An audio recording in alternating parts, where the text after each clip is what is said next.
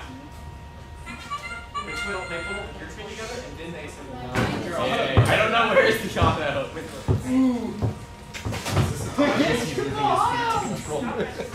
Holy crap, you guys, triple auto. I don't know why my thing is in an auto. One controller. He's going to point for us. Your robot's colorblind. Hey! Blue! That was shoot!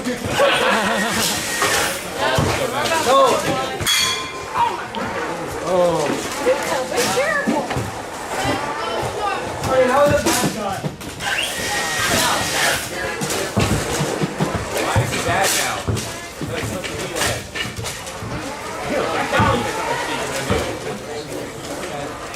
I can't keep this on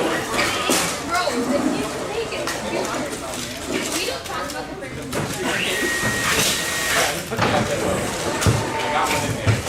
He's currently the better red player. I didn't count. You know it's a penalty to catch him on the fly, right? Yes. Well, okay, it depends on where it comes out. Oh, yeah, if it comes out of that, yes. So him rebounding like that, those are penalties. Those are counted. Why would I do that? Why did I try to do that? I realize how bad this is. Two balls. That will count now. Is there something wrong with his ultras? They're not wrong, like... Sorry,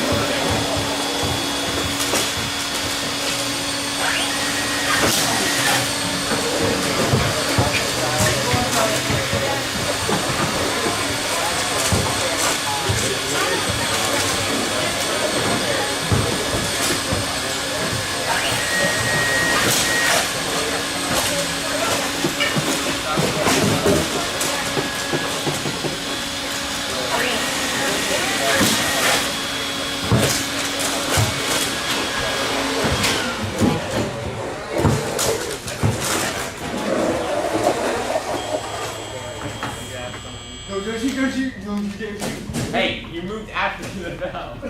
Hello, what's your name and what did you do as part of Pit Crew? Hello, my name is Diego, and I mainly worked on batteries and bumpers, as well as helping create spares for the robot. Hello, my name is Daniel, and I made sure that the robot was A-OK for the next match. What is your favorite part about being in Pit Crew? My favorite part about being in Pit Crew is that you have hands-on experience with the robot, so you feel like you're making an actual difference between the matches. And what is the favorite memory you made while inside the pit? My favorite memory inside the pit is when I worked on the elevator with Milena, as well as one of our mentors, Sean, which I got to help tension a bunch of new beams together into the elevator that scores. Thank you. Oh my goodness, there's so many howdies in that video. Welcome to the Howdy Bots. If I had to pay $1 for every time that we said howdy, we'd probably be able to fund this entire program. That would be a very funny idea. If someone paid us for every time we say howdy, and it's Howdython, giving camera a Anyways, howdy there again. I hope that the telethon is going well for y'all viewers since I last left you. We put so much effort into producing this fundraiser. I thought I was going to get carpal tunnel for how much I had to be typing for the scripts. Me too. Not to mention all the memorizing lines and recording lines that took so much effort. But I'm still proud of everything that we did, especially since this was the shortest time we ever had to produce the Howdython. Oh, you could say that again. I'm still proud of everything we did, especially this was the shortest time we ever produced the Howdython.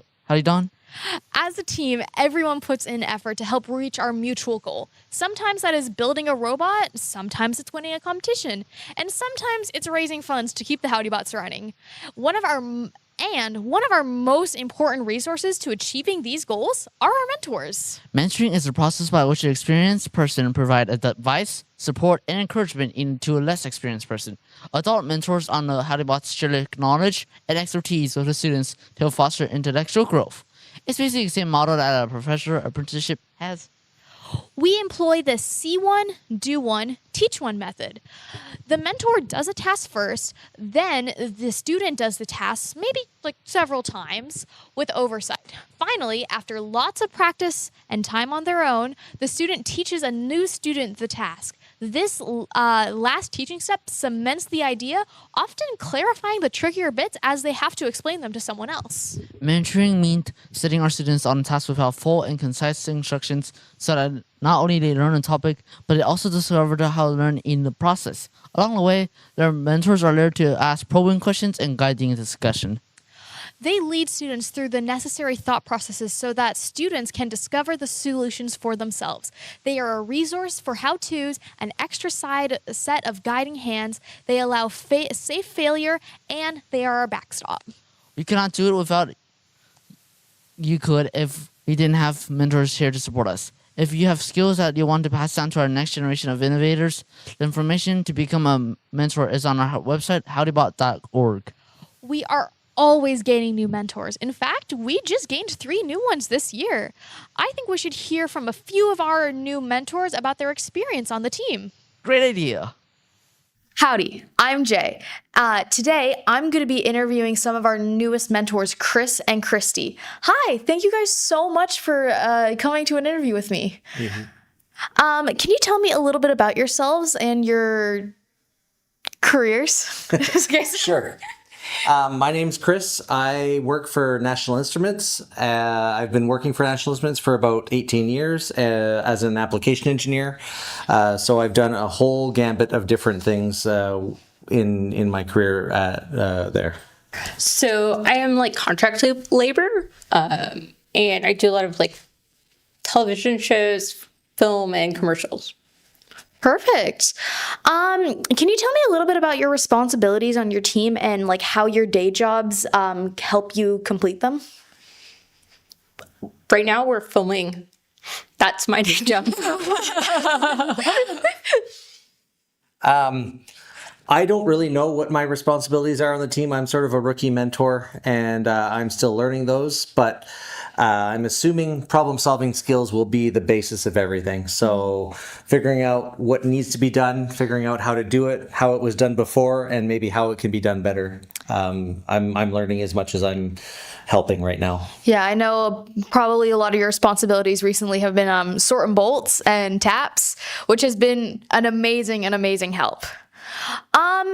So what stood out to you about FRC and like the Howdy Bots when your child first joined robotics? Because obviously, like you guys knew like nothing about it, like when your kids joined.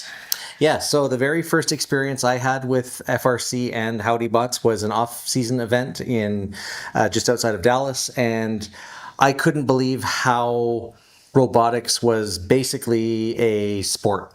The competition, the cheering, the fan engagement, the student engagement, everything was absolutely incredible, and I was excited for my daughter to get involved with it. Mm-hmm. Yeah, I knew nothing about robotics before my son joined. And then like going to the first competition and like the music was loud and everybody's cheering and they had a like really great time and he learned a lot. And he's it's kind of one of those things of like whenever you have a kid who doesn't really talk about anything other than Minecraft for years, and then like he talks about nothing but robotics and like programming and stuff, and you know, for hours on end to like adults that he doesn't know, you know that it's a good thing. That's amazing. Yeah, it is such a great program, and we're so lucky to be able to participate in it. So why did you guys choose to become mentors?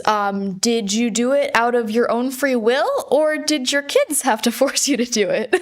Well, our team was in a little bit. I was a parent for several years, a part of the Howdy Bots, and we went through some dire times, and I'm going to say I joined to be a mentor as a necessity to keep the team moving forward, but I'm very much enjoying it, and getting to see how my kids interact with the organization and take sort of leadership roles and whatnot is really cool. And then myself learning. I get to basically increase my chest of tools that I get to use on a weekly basis, from what fits in my garage to what now fits in a whole robotics shop. So I'm happy for that. I should say he is my father. My mom is not happy that her kitchen table has had a giant 3D printer on it for the past 2 weeks. I can concur with that. So mine was pretty much the same. Like I think I emailed Evan and Scott 2 or 3 days before the cutoff saying like, I don't know what I'm doing, but I can help. Whenever I'm available, I'll be glad to help. And so, yeah. And then that stemmed into you becoming our co-head mentor. Yes. Well, definitely FRC, you don't need to have a lot of experience to be able to fully participate in it. And it's all a learning experience for everyone. Thank you guys so much for answering our questions. We should keep on working on the telethon because we are smack dab in the middle of it. So have a good day. Thank you so much. Thank you. I loved getting to hear from our new mentors. I'm so happy I was able to force my dad. Encourage my dad to start mentoring for our team. It's been great getting to officially turn 75% of my family into robotics nerds. Oh, wow. I know it's really fun having family members who are also on a team. My brother and I joined this off-season, and we're loving it. I know. It's great getting to work with the two of y'all for the matches on this year's rodeo. Do you want to take another look at some of our rodeo matches? That exactly was what I was thinking. All right, 3, 2, 1, scrap! All right, we got 3 robots in motion. Oscar just drifted on the carpet, just missed it, but he kept the cone. He might be able to score it again. We're gonna enter on here in 2 seconds, 1 second, and go, and let's roll it and tell ya. Hey, we've got all 4 robots are off.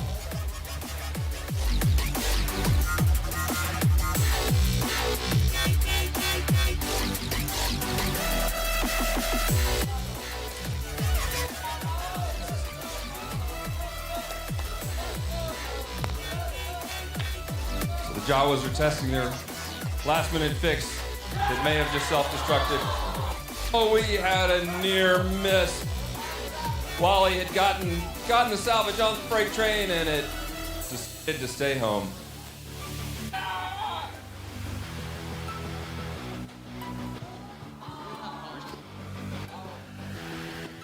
Then your radio reboot.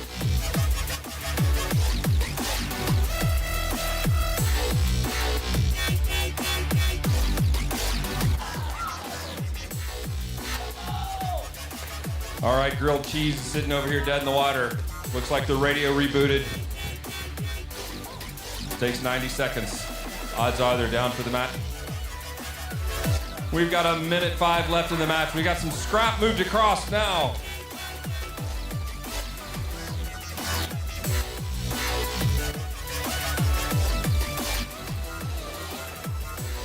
Oscar's loading up with scrap and he's about to fire. Wally sometimes gets the scrap ball and just is getting crushed by Oscar over here. But Oscar just threw a bearing on the field, folks. We've got some robot barf on the field. I will point out to teams that if they intentionally shoot scrap into the freight train, it will be a penalty.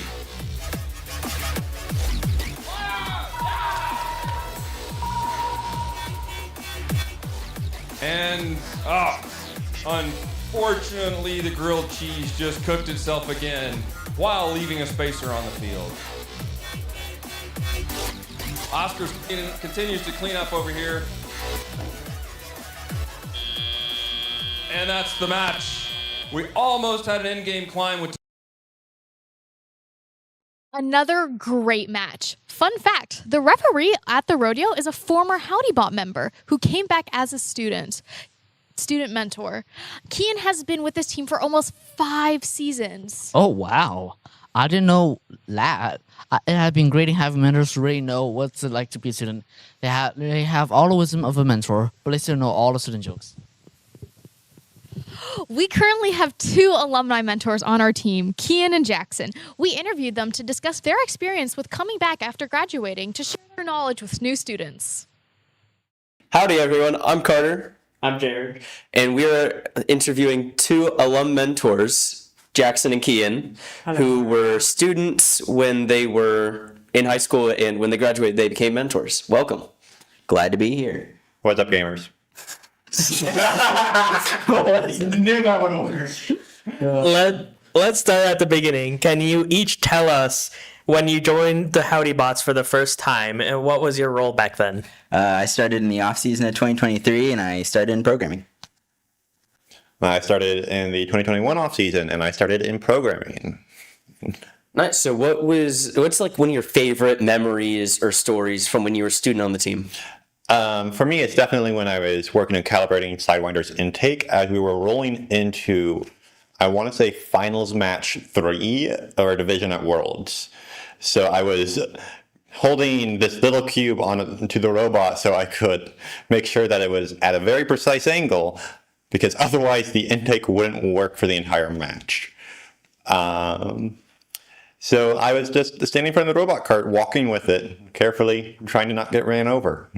I think for me, it was in 2024, we had a competition where we won the Autonomous Award with an auton I made about a minute before the match started.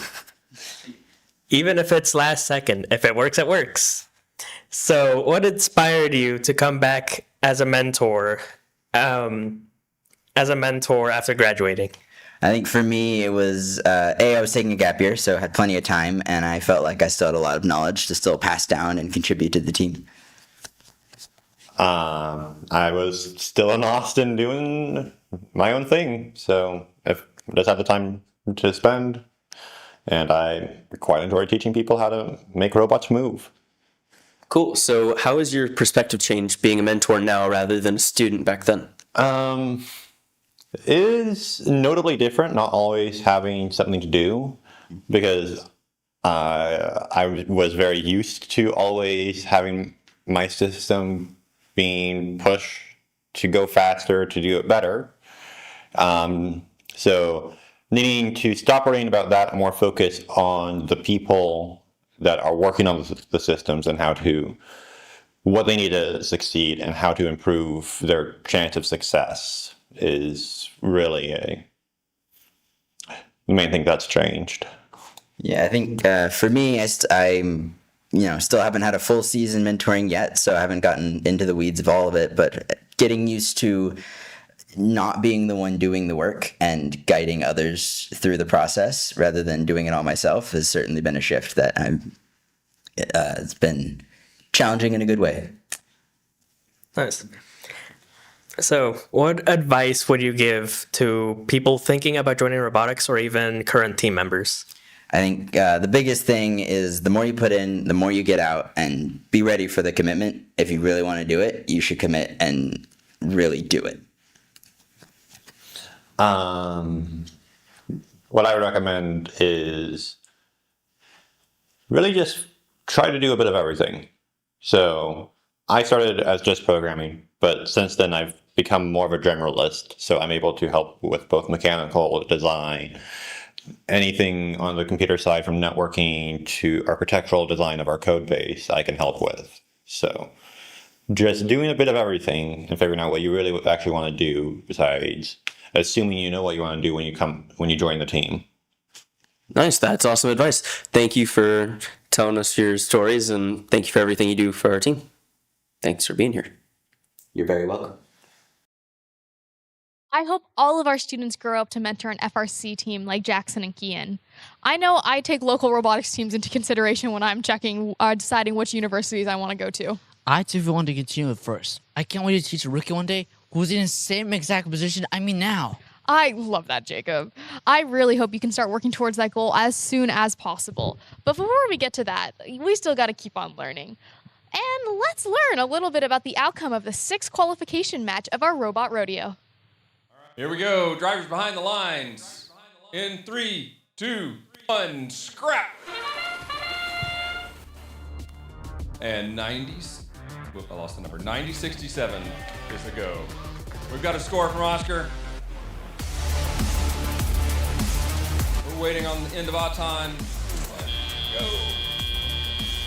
And the robot can tell you.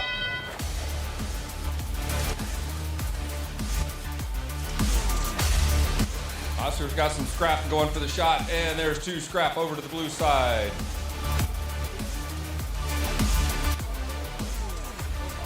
Grilled cheese, moving things around over there. Got themselves beached on a ball. Uh-oh, got a little robot interaction there. Grilled 2 balls underneath them. They're gonna have to coordinate with their alliance partner to get that out from under them. Oscar's moving stuff around, and Utopia's there trying to think about getting it.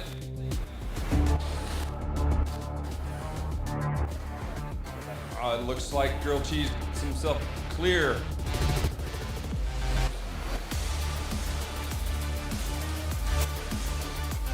$90-67 sliding around. So $90-67 is a unique robot. 67's running on Mechanism wheel. Oscar's kind of sliding around trying to figure out which way is great.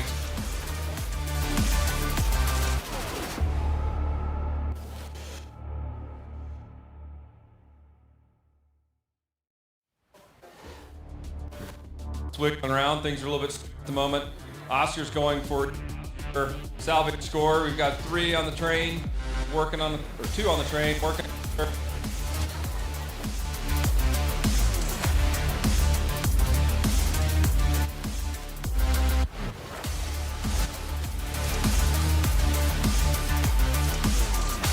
Utopia's trying to decide which of these pieces of salvage they want to pick up. Oscar's just going to go for some scrap. What? I'm going to throw this at you anyway.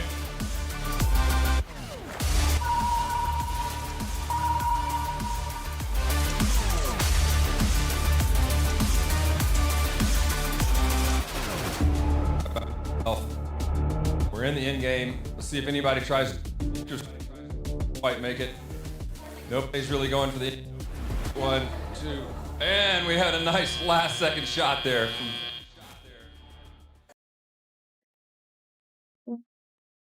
What another great match. We're getting closer and closer to the finals. I can't wait to see who's winning the alliance. But you were there at the rodeo. Well, I want everyone else to know. That's fair enough. But before we get to that, how about we check in on our donations to see where we're at? We'd like to thank Chris Hedge, Jonathan Quick, Lydia LeGreat, Carrie Gerber, Jong, Jorg Decker-Hibble, Kim and Patrick Brenneman, Kyle Grabitsky, Axel Quick, Pam and Jay McNally, Lynn Joel, Scott Brondell, Rocco, Shyam Avatar, Wendy Shen, and Amy Broadnane. Thank you all so much for your support. You know, Jacob, well, actually, we'd like to hand it off to Evan to talk a little bit more about where we are with our donations. Hey, thanks there. Yeah, I just want to sneak back in one more time here. So we've gotten up to $15,000. So this is, we really appreciate everyone's support. That's a big number. We have a little ways to go, but we definitely appreciate all the support we've gotten so far.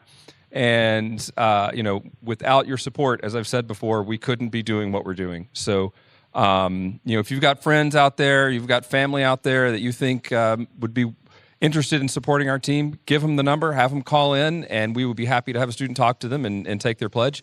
And, while we're talking about, friends and family, keep in mind that, this robot team works year round. We meet all year. And then when we get into our build season in January and into our competition season in March, we really spend a lot of time together.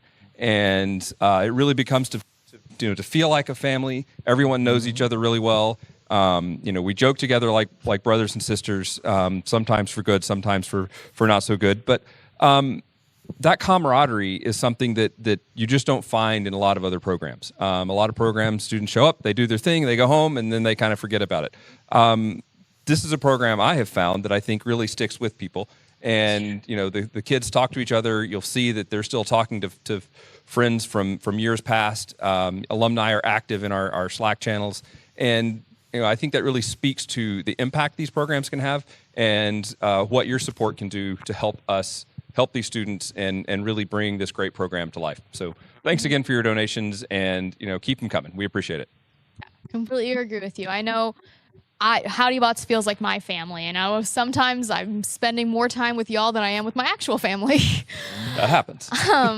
Thank you all so much for your support. Jacob, it's been a minute since we told people exactly how they can donate.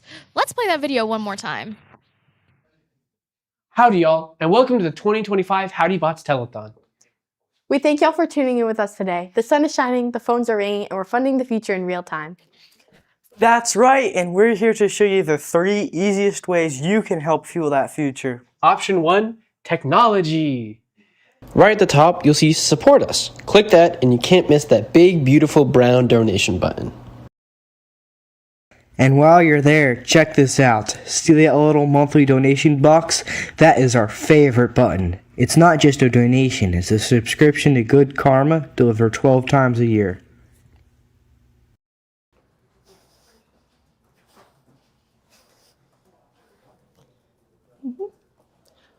Sorry, sir, I'm gonna have to put you on hold. Option 2, the call center. If you prefer a more personalized experience, our students are waiting for you to call in right now. Just dial the number on the screen and you'll get to talk to a real HowdyBot student. And maybe even someone you know. And we'll get to thank you personally. It's a win-win. Option 3, the fixer-upper. Maybe you're more of a hands-on supporter. Or maybe you're clearing out the garage this weekend. We love that. Donations don't have to just be made with cash. Whether it's that box of tools you never use, you want to cater for some hungry kids, or you have raw materials like wood or aluminum. Trust us, our robots love a good fixer-upper. And of course, we always appreciate snail mail. You can send us a check made payable to Howdy Bots.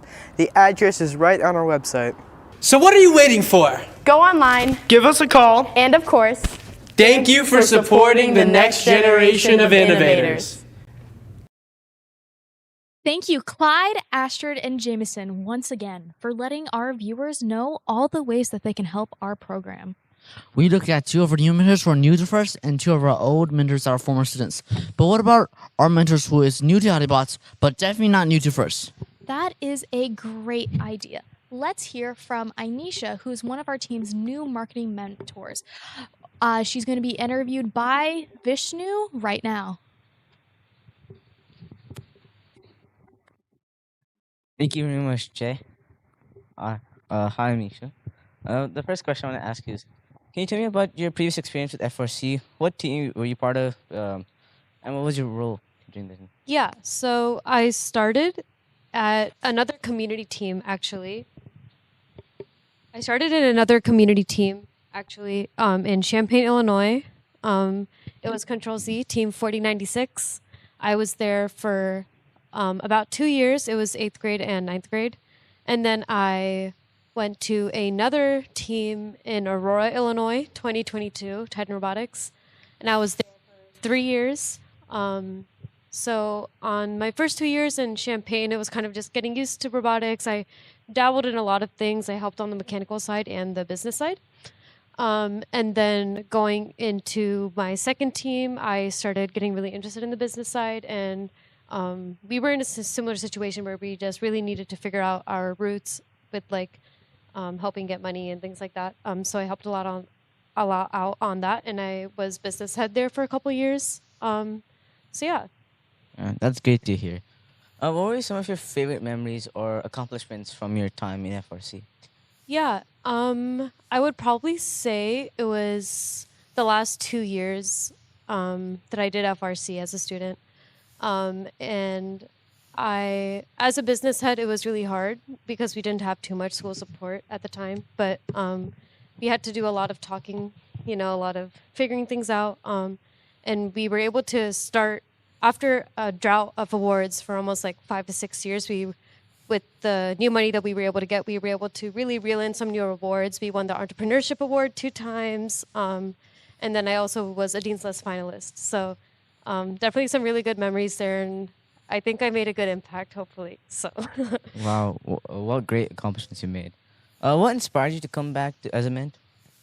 I just really wanted to give back. I think especially as I started working, I saw how, as an engineering major, you really build your technical skills, but I feel like FRC really helped me build my people skills, and it really helped me figure out how to talk to people and problem solve. And I really wanted to give back to a community that gave so much to me.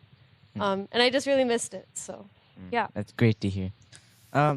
How does mentoring compare to being a student? How does mentoring compare to being a student on this team? It's definitely a lot less work, I will say, which is good, right? We want to support you guys. We don't want to do anything for you.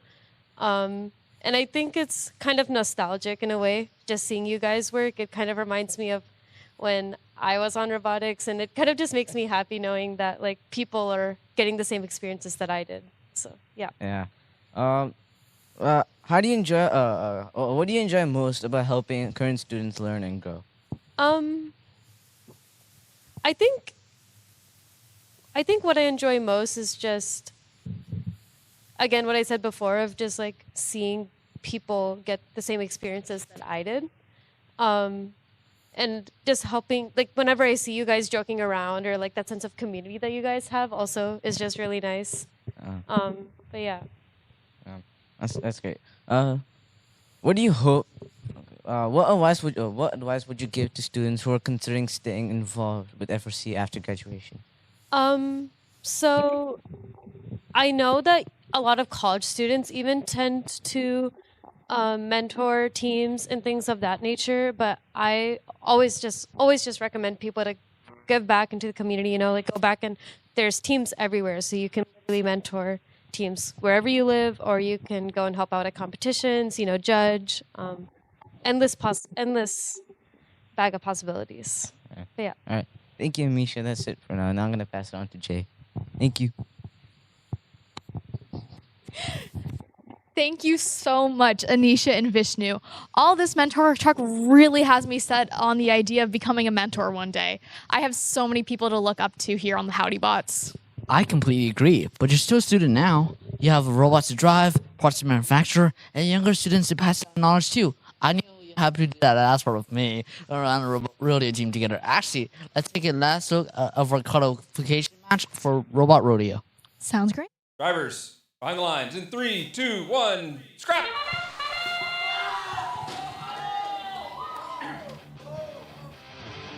Mo took off with a flash. Mo came to a hard stop. Let's see what happens. Here comes the end of Auton. And there we go. It's Telethon time.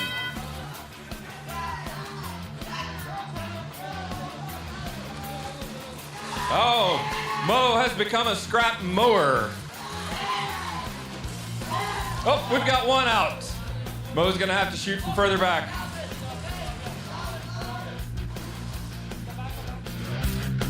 We've got 67 about to score some salvage. 2805 trying to score some salvage. Somebody lost some parts of bumper noodles over there. We've got a salvage score by 67. And by 28.05. Blue Alliance is killing it today on the salvage. And 2 salvage out of the thing.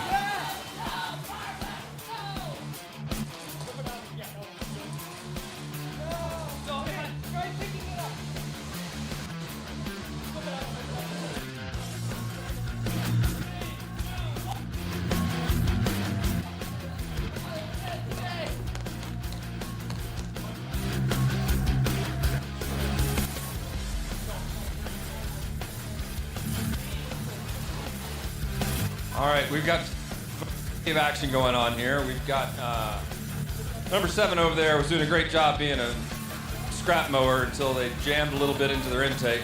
Now they're going to try and be a robot pusher and get their buddy up on the charging station.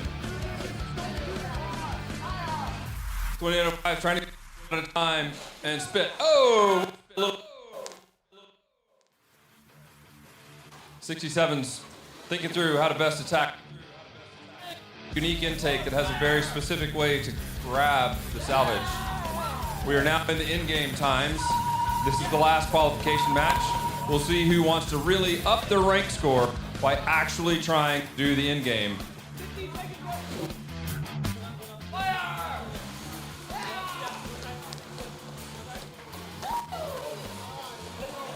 And it looks like nobody else is going to go for the in-game. Oh, Mo tried, and that's the buzzer. Final match. We're only a few minutes away from starting the next one. Jay, do you know what's one thing I like about rodeo? That we get to make even more cool robots and create even more fun teams. I mean, yeah, but I also like the chance for people to switch around sub-teams. Like, I'm usually a manufacturing student, but I was able to practice my CAD skills. Yeah, that's one of the most important parts of the off-season. Learning other skills that can be used in the build season. Yeah, our goal is to make sure that every student is able to contribute to the team. However, new students rarely know what sub-team they want to be a part of. It can be a little overwhelming trying to pick one. To help with this, we are introducing rotations this year. Rotations will allow students to get an introduction to each new sub-team and learn a little bit more about what students on the sub-team do. The rotations will last about half a day and will be a mixture of presentation and some hands-on activities. They're a great way to give new students a taste of all the different sub-teams. It is important that we it's important because we have quite a few people on our team. FRC teams usually generally operate like a small engineering company. We do. Our purpose is to produce robots for competition, and to do that we need CAD, mechanical, manufacturing, and programming sub-teams. But we also have to attract sponsors and donors to fund our team. So we need to have a strong brand, a business plan, and a way to communicate and bring awareness to what we do. So we also have a marketing and business team which performs that work. Students have the opportunity each year to branch out and move to different sub-teams to learn a new skill. Despite the sub-team that you belong to, we are one team with common goals. However, during the season, we sometimes get tired and stressed, and we start pointing fingers at people from other sub-teams to blame them for our challenge. This is true. These are not our best moments, but they are a part of our growth as we build empathy and resilience during challenging times. We've done a few videos about what it's like to be in a different sub-team, and it's really taught us a lot of empathy. I know I couldn't imagine doing another sub-team's job. Every team's role is challenging, and the students work hard to hone these skills needed for their area. I don't think anyone could just jump over to another sub-team without taking the time to learn the ropes. One of the big parts of rodeo is taking the time to learn the ropes. I know a lot of different people on teams that had to teach themselves skills because they didn't have anyone on their team that knew them. Let's talk to some of our CAD students to hear about their experience CADing in season and in rodeo. Okay. Howdy, everyone. I'm Anshu, and I'm interviewing these two CAD students.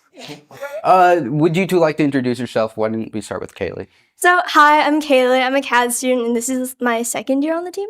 I am Chance. This is my third year on the team. I am most definitely not a CAD student. I am in mechanical.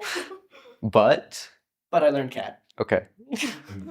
Kaylee, as a CAD student, did you join the team with the intention to do CAD? Yeah, I've always loved CADs, and The thing that I love the most about CAD is the trial and error aspect. So I love just trying things and seeing if they work and then editing them slightly to see if it works. So yeah, even when I was like doing training rotations for the team, I knew from the beginning that I wanted to join CAD. Interesting. So, Chance, you had to learn CAD during our rodeo, right? Correct. Would you like to explain why you had to learn CAD for the rodeo? I had to learn CAD for the rodeo because I was the only person on my team with any sort of minimal experience, and that was the only way to get it done in a timely manner. When you started CADing for the rodeo, right? Did you have any prior experience with CAD, like doing it? I had the smallest amount of experience possible 3 years ago in my intro to engineering class. I had to CAD a bottle opener. I see. Okay. Interesting.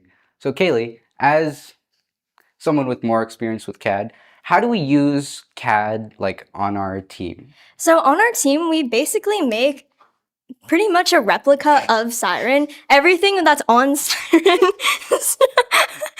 everything that's on Siren starts out as being part of like our CAD, and then that's kind of our space where we can edit and change and try.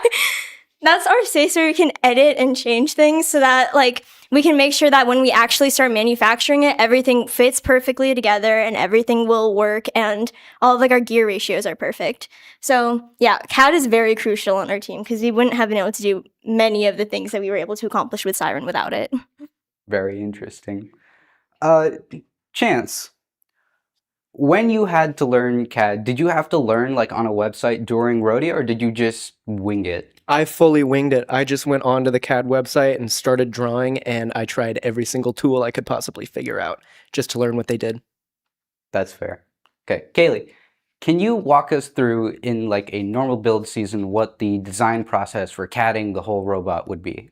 So honestly, our design process, we go one part at a time. So whenever we're designing individual parts, like first it starts out as a sketch, and then that sketch turns into a 3D rendering.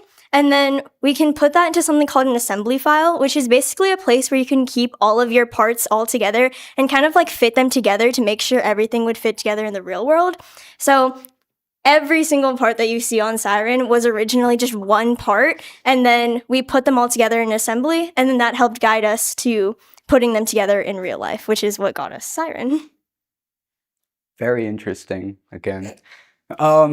Chance, do you think learning CAD has affected how you approach building things in mechanical? Definitely. Learning CAD 100% like helped my understanding of how components work together and the way they are assembled fully into a functioning robot. And while it was very useful, it was also very frustrating. Kaylee, our final question. What is, in your opinion, the most challenging part of CAD? Honestly, I think the most challenging part of CAD is sticking with it because it gets very frustrating after a while. Like, I remember last season, I would spend like 10 minutes just trying to get one part to work. And honestly, it takes a while. Like, it's very easy to get a part that works well enough, but to find a part that you can actually put onto the robot and won't make your manufacturing students want to tear their hair out, it's a lot harder than it looks. So I think that the hardest part is just like keep going and keep iterating. Thank you for, taking the time to answer these questions. My pleasure. Yeah, of course. Of course. It's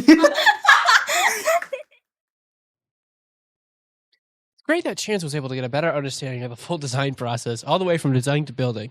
I agree. I know it's a hard lesson to learn, but everyone works together so much better when we fully understand each other's roles.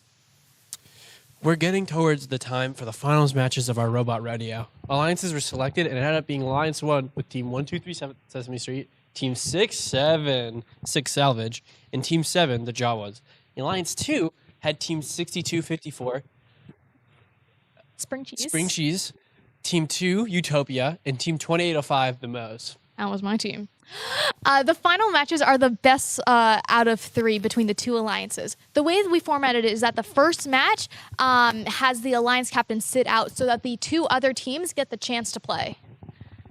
The very special part of this match is that it was the only fully Howdy Bot alliance versus Howdy Bot alliance of this year's rodeo. In the past, our rodeo was only with our Our rodeo, we're only with our team, and this is the first year that we branched out to 2 other local FRC teams, Team 2881, the Lady Cans, and Team 6357, Spring Constant. It was an amazing opportunity to compete with other teams to even further our knowledge and collective learning. Let's take a look at our first finals match. And here goes finals match 1 in 3, 2, 3, scrap! Jump the gun. All right, all 4 robots moved. Scores have occurred. We're waiting on the end of Auton.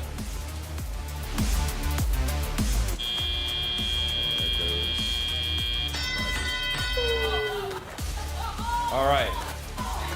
Trying to score some salvage, make their alliance proud, see who can bring it home for their team. Team 2 is going for it. They're a little low, and they get there. Oh, just missed it. Get back. Up. Team Sep going for their lawnmower again. Looks like they may have jammed it. We've got 1 salvage on each side, plus 1 scrap that's crossed the line, so Red Alliance is slightly up.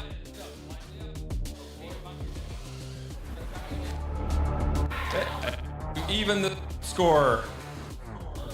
So this game at the moment. Utopia, another just it.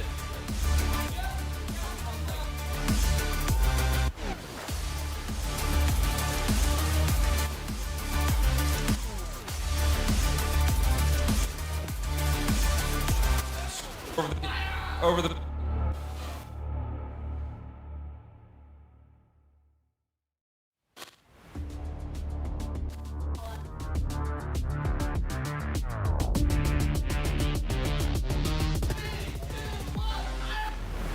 50 seconds left in the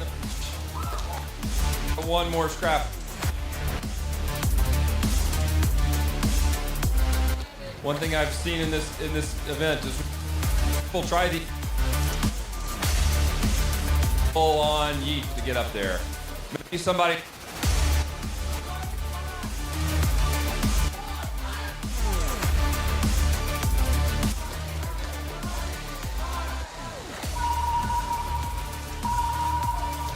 We're down to 17 seconds in the match. Teams. That one in reverse.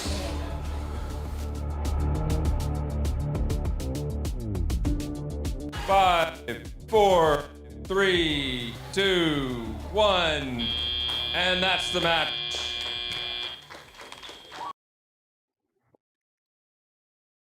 Oh, I've learned so much about what it's like to be programmer. I think I'll keep manufacturing. Yeah, I agree. I'm so happy we have all the options to switch up between sub teams. Absolutely. Hey, we want to check on our donors in a little bit. I'll check on them. We'd like to thank Gay Guthrie, Chris Trigonos, Crystal Maldonado, Victoria Horde, Lena Rangel, Erica Flores Garcia, Casey Adrian, Armando Carso Flores, Alex Schmidt, and Chi Fang Tsang. Thank you so much for your support. You know, Clyde, it's been a minute. You know what? Sorry. Okay. You know what, Clyde? We are getting towards the end. I'm so sorry. We are getting towards the end of our telethon, so please get your donation ins before it ends. We'll give you a little bit more time to keep that money coming in. So let's take the time to watch the second finals match from our Robot Rodeo.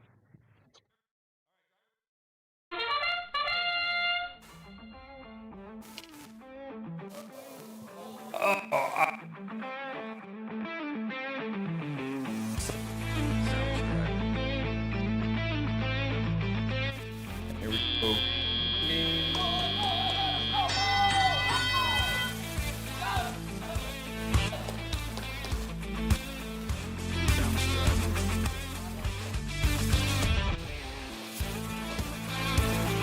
Jeez, almost got him stuck on the.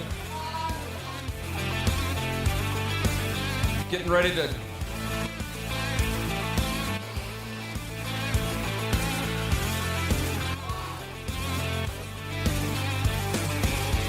salvage there. Still working on getting that out of its snout.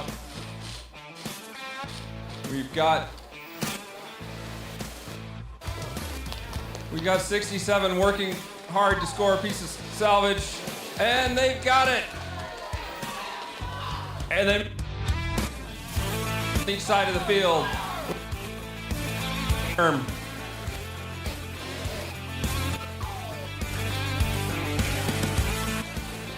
Blue Alliance is doing a good job at keeping this on their side. If the Blue Alliance then the Robot Rodeo. Oscar's working hard to score another piece of salvage. That salvage is worth a lot of points. So they can definitely win this match if they score more salvage.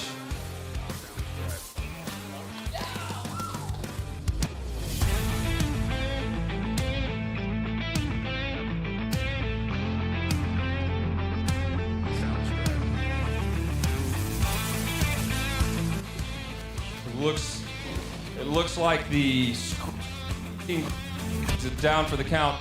Lost comms, waiting on it to come back. Oscar's gonna a scrap they chucked over their way earlier and get it back on the blue side of the field. This one may be close, folks. Oscar is tossing it like mad. If he can keep that up, they just might have a Red Alliance victory and they just might stay in the match. We've got 10 seconds left in the match. Oscar's working like mad to fill it up.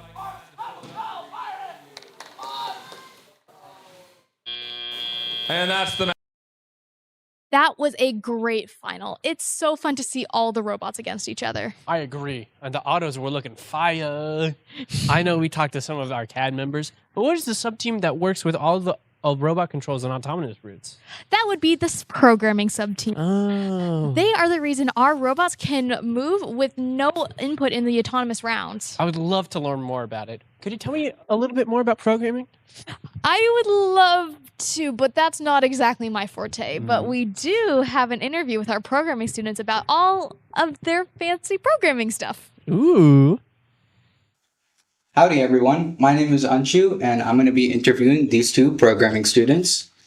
Hi, my name is Vaid Dhruv, and I'm a second-year programming student here at Howdy Bots. Hello, my name is Aku Anup, and this is my first year in Howdy Bots as a programmer. It's nice to see you both. Nice to see you too. Let's get a little background on you guys. Why did you both choose to join the coding sub-team? Yeah, so I really love programming outside of robotics. So when I joined Howdy Bots, I was exploring the different sub-teams and I really wanted to continue programming. So I decided to join the programming sub-team and learn about FRC coding. For me, I really enjoyed like coding. Same thing as what Vaid also said. Really enjoying coding and debugging all of, like the code, which improved me from the starting to now. All like debugging code and like improving in overall coding skills for me. That's cool. It's always nice to hear stories about how people came to our amazing sub-team join coding. Vaid, as someone who's been through now one build season, you worked on our, not that bot, but the one you'll probably see in the telethon. It has the elevator. It's called Siren. You worked on Siren, right? So would you mind telling us what's your favorite feature that you coded on Siren? Oh, honestly, one of the favorite features that I worked on last year isn't one that is actually on Siren currently, but it's actually the vision that we had to like detect objects around the field, such as the algae on the field and like the corals that we had to pick up. I think we got like a pretty good vision model and we got it tested on our kit bots and it was working pretty well. So that's our practice bot for those of you that may not know. Yeah, I think we might see some kit bot clips during the telethon as well. It's also pretty fun. If you see there's like a little red box on it, that'll be where Vaid's vision thing is. Aku. Yes. As our team's rookie. Yes. You've been doing a lot of learning, right? With Yes. the WPI Lab 0 to Robots. Yes.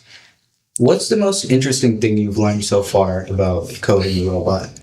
For me, the most interesting thing would probably be just like what I said, debugging the code. Because during our rodeo season, there was like a lot of debugs that we had to do to fix our code for driving and autonomous too. So I really enjoyed fixing the code.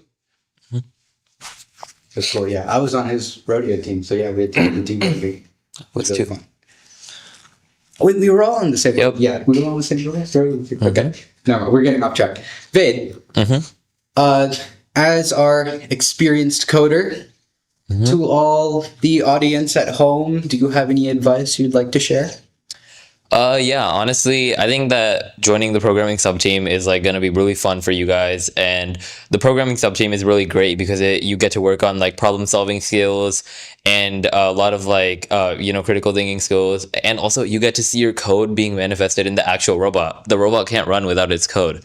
So yeah, definitely consider joining the programming sub team. It's definitely really rewarding to see that like robot, driving and scoring on the field after like the code that you write powering it. Yeah, I agree. It's really fun to see your robot, your code come to life. Aku. Yes. With our build season coming up in January, yes, first build season, what are you most excited to do? What am I? So in my opinion, it would probably be working on our build code, our robot code for to get it started on driving, and yeah, pretty much that. Getting deeper into coding, and also learning all autonomous and all those stuff, and WPI lib. Yeah. Mm-hmm. Coding a robot during build season is it really accelerates your learning. It helps a lot. Definitely. And that's about it. That's all the questions I have for you guys. Thank you so much for interviewing with us. Yeah, thank you for having us. Thank you for having us. Oh. I've learned so much about what it's like to be a programmer. I think I'll keep manufacturing. Also, I can't believe the rodeo matches are tied 1-1. I really can't wait to show y'all the final match. I can't wait to see it. I mean, I know who wins, but I can't wait to see it again. I had so much fun making the rodeo robots this year. Even though we didn't get to use any fun machines like the lathe or the Haas to make our parts, I still had fun. I miss our babies. Since the move, we haven't gotten our machines up and running. But the positive part is that we're going to have even more machines once the STEM Center is finished. I can't wait. Let's take a final look of our sub-teams by interviewing 2 of our manufacturing students. Hint, their faces are going to be pretty familiar. Wait, did we miss interviewing our marketing team? So just roll the clip. Howdy, everyone. Today we're interviewing the only 2 manufacturing students on the Howdy Bots. Manufacturing students, would you like to introduce yourself? Hi, I'm Jay. I've been on the team for about 4 years now. I've been a manufacturing student for 3. I do most of my work on the lathe, but I have been picking up the Shapeoko and the Haas. Hi, I'm Clyde. I've been on the team for about 3 years now, but I've been doing FRC for 4. I've been a manufacturing student for about 2 years now, and I was a CAD student for 2 years before that. I basically do everything in the shop, from drills to mills. I'm your guy. Yeah, he's our guy. He's pretty good. Yeah. Let's start with your origins. How did you both know that you wanted to be a manufacturing student?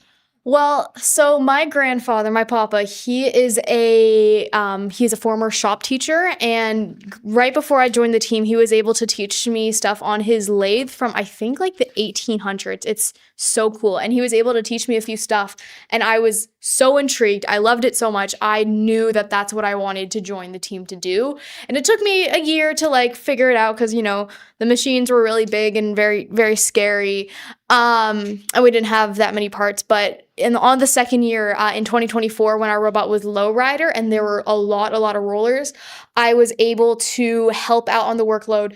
I ended up doing an assembly team with the other lathers there, and it was just so much fun. I knew, even though I was spending probably 20 hours a week at that lathe, it's the happiest I've ever been. I would not have changed it for the world.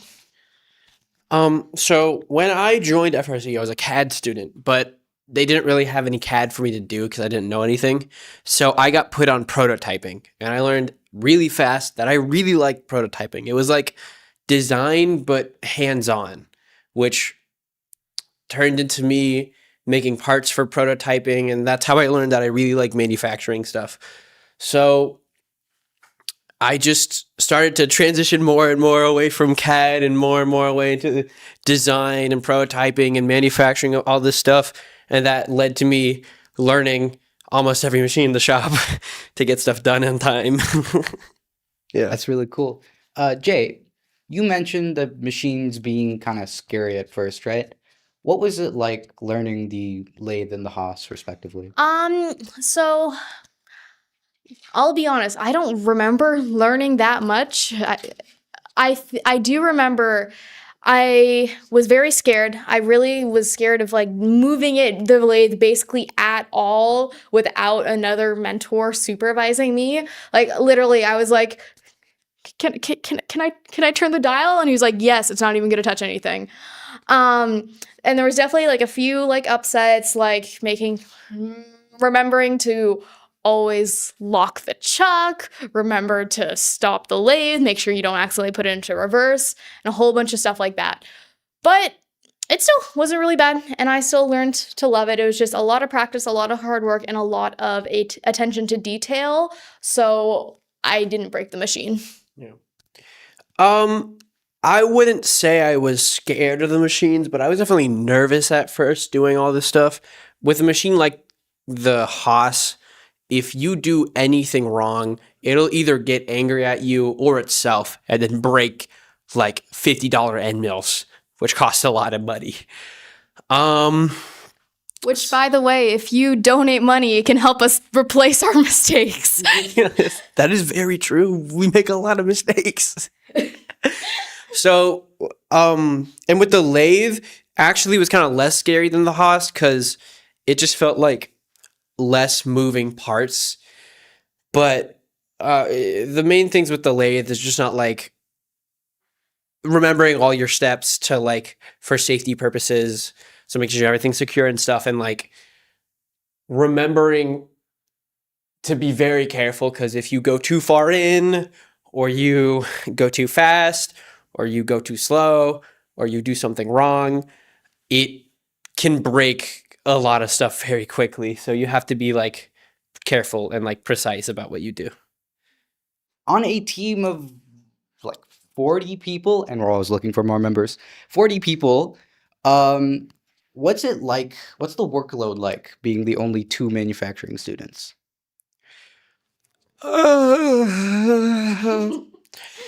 I distinctly remember when the Haas was actually running because it's finicky sometimes. We need money to fix it. The workload was crazy.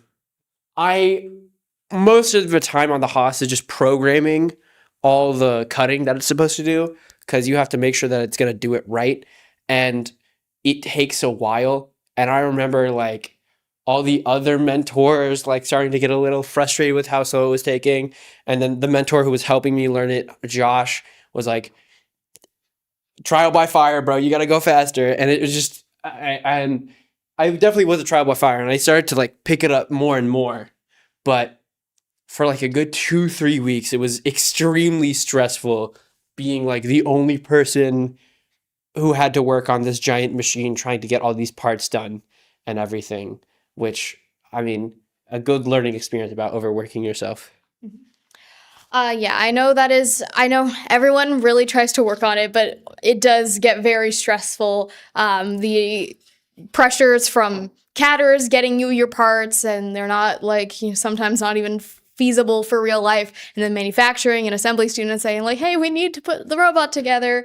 And it is a little nerve-wracking, but overall, I'm still very happy with the job. I do wish we had more students that were very interested in manufacturing so we could bestow upon them our manufacturing knowledge, especially because we are now seniors. The gift of so much work. The gift of so much fun work.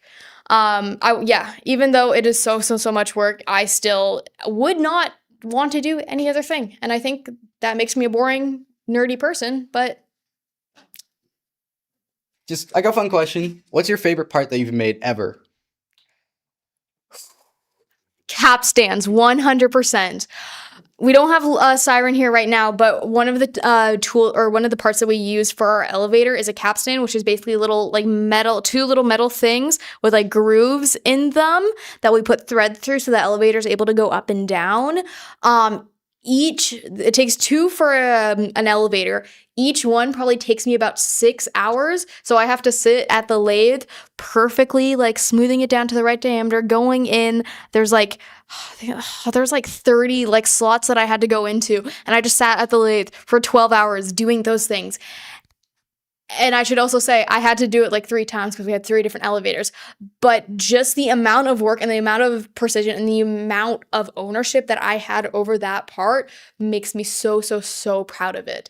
And I have 3 of the messed up ones on my bedroom bookshelf right now. And I gaze at them before bed every single night. And I'm just so happy. My favorite part has to be, I guess parts would be the elevator stages that I CNC that I milled for Siren. Each one was like very complex and needed like 3 different setups of like 3 hours worth of programming to get through. It was an arduous task that took a monumental amount of time and a monumental amount of effort because I was very new to like CNC programming and cutting and all the safety procedures and everything. But once I got it done and I got that first part out of the mill and I saw that it was done and it was perfect and it was amazing and it was so smooth. Oh my God, there's no better feeling in the world. That concludes our interview. Once again, thank you for watching. Thank you, donors. And we have air conditioning now, so that's really fun. Thank you so much.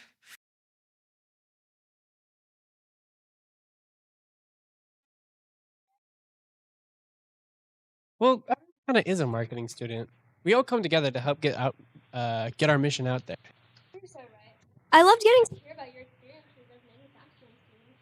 Y'all are going to have a field day. Oh boy, I'm so excited. I'm so excited. I'm gonna be like frothing at the mouth and stuff. Well, I can't wait to make you some parts to make on the machine. Hey, don't you viewers at home? Yay! This is my favorite video. I love manufacturing. This is the Nova 51, a high-end thunder laser with a 35.5 by 53-inch bed. The one we have is more powerful compared to others at 130 watts. In fact, it can cut through a whole 1-inch piece thick of wood. The laser can cut through almost every single material we need for our robot, except for metal. We mainly use it to cut plywood for prototyping. It's always really exciting to see its speed and precision in action. It made pieces a lot easier to prototype in the rodeo. Our CAD team first makes the design online, exports it as a DFX or SVG file, and sends it to us so we can cut out the pieces we need. Let's take a look at the software. It's a Lightburn software, and this is what we're cutting out at the moment. It has 2 separate layers, one to cut out the piece and one for engraving. We're almost done with it, but we really use this a lot for rodeo and in general for the shop as well. Let's take a look at what it's cutting out. It's a Howdy Bot logo, and as you can see, it's really getting in with the engravings and making sure it's outlined. We use this for our own robots and intakes. For example, in the rodeo, almost every single team used it. Let's take a look at what we cut out.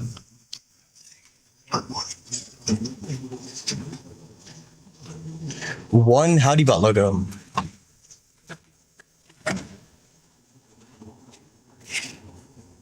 The big lathe is used for large parts such as rotation shafts, elevator caps, and custom spacers. It does this through the following functions. Turning is where the exterior of a workpiece is rotated around a stationary part in order to reduce the outer diameter, such as when you need to reduce the thickness of a pipe. Facing squares the end of a workpiece for a clean, flat surface by rotating the tool perpendicular to the spinning part's axis to shave uneven edges.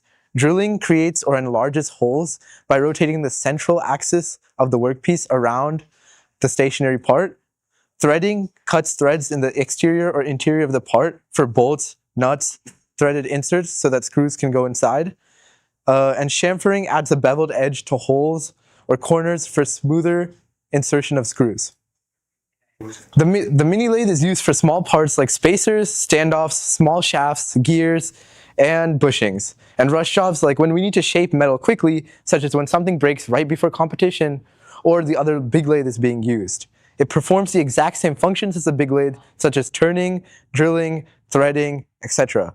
However, the mini lathe performs those functions on the aforementioned small parts, such as spacers and small shafts, and again, whenever we're running out of time. This is our Shapeoko CNC router. It's a machine that we use to make precision parts for our robots.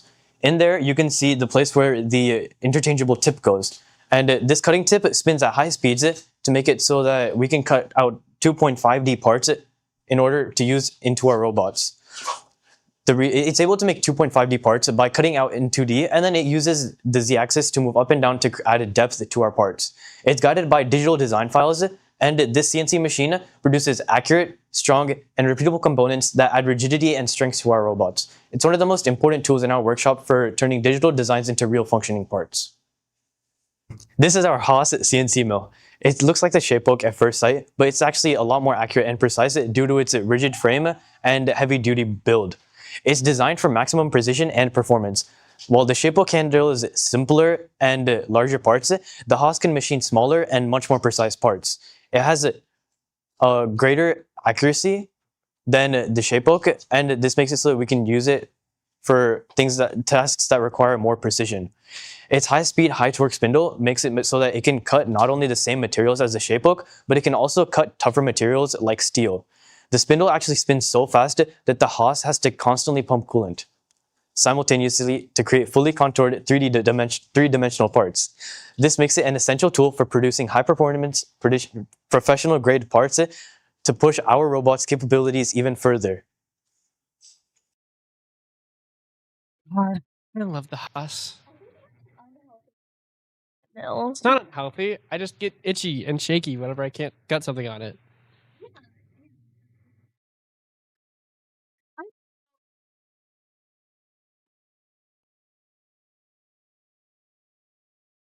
All.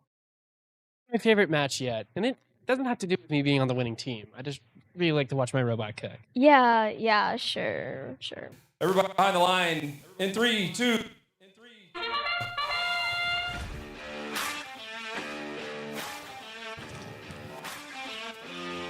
Just missed it. Got held up the scrap.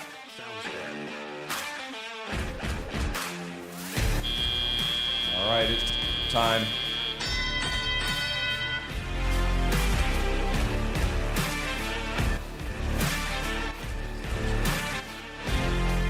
We've got a high here on the blue side.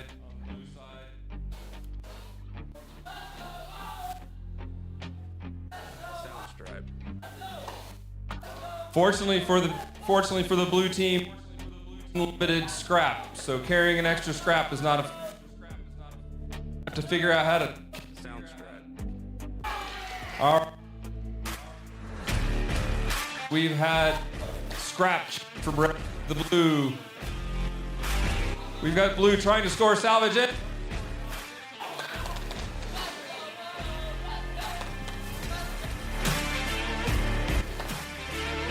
One robot.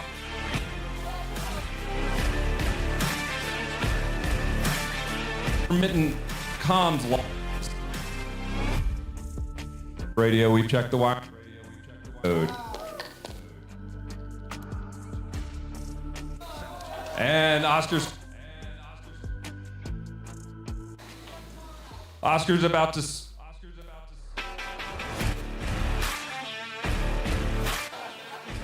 Fortunately, he talked.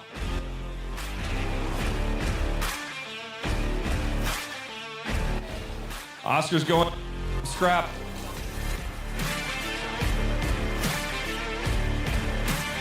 For it. If get their hopper work, they have.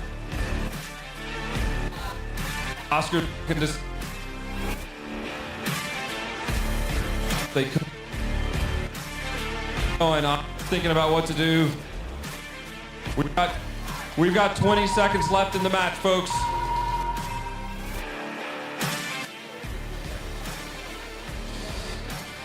We've got.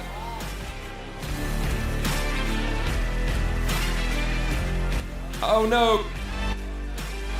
4, 3, 2, 1, and that's the game.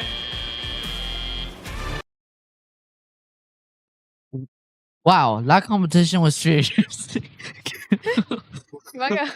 Can't believe how quickly they were able to score. Seeing how competitive your off-season competition was really gets me excited for the next game to be revealed, you know? I'm so excited for the 2026 season. The possibilities there are endless. We'll get to the teaser in just a little bit. One of the best parts of First Robotics are the friends we get to make along the way. What great memories of the last year. Absolutely. We have had such a great time showing you all the ways, all there is to our team, including our primary build and competition season, our off-season projects, and the fun that we have throughout the year. Hopefully you can now see why we all think FRC is such an amazing experience and why we gladly dedicate so much of our free time to the team. But again, none of this would be possible without the support of so many amazing donors. We can't tell you enough how much we appreciate you. Shout out to Pat Rowley, Daniel Castellanos, Eric Yugno Basero, And Wingard. John Westbrook, and all of our anonymous donors. Thank you. And thank you to everyone who donated to Howdy Bots. Thank you. And now it's time to wrap up our 8th annual Howdython. If you still want to donate to the team, head to our website, howdybots.org, and hit the donate button. We'll see you all back here next year when we'll fill you in on all the exciting things that happened to us during 2026. We'll leave you with the teaser for the upcoming game and can't wait till January to find out more. Bye.